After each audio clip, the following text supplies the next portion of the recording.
सगळ्यांना आधीपासून सांगत आलोय.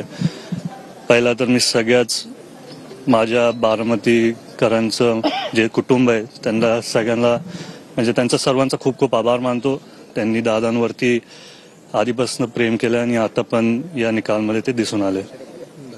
ज्या पद्धतीने आकडे आलेले आहेत अपेक्षित होतं एवढं 200च्या पुढे गेले, जवळपास 229 पर्यंत महायुतीचे आकडे गेलेले आहेत. महायुतीचं मला अजून माहिती नाही कारण मी आतमध्ये होतो, तिथं फोन्स नाहीत.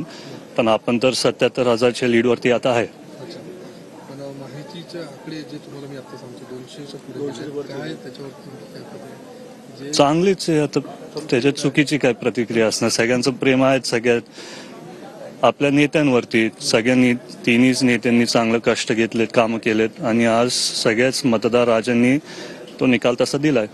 यामध्ये लाडकी बहीण योजना यशस्वी होताना दिसते का? काय होतं? नक्कीच दिसतंय. भरपूर जागेत महिला वर्गांनी चांगल्या म्हणजे जास्ती मताधिक्यांनी बाहेर येऊन मतदान केलंय.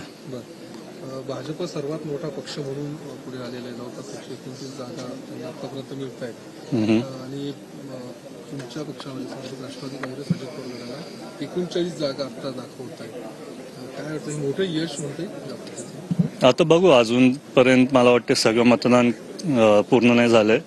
जेव्हा ते पूर्ण होईल तेव्हा त्याच्याबद्दल मी तुम्हाला सांगेल.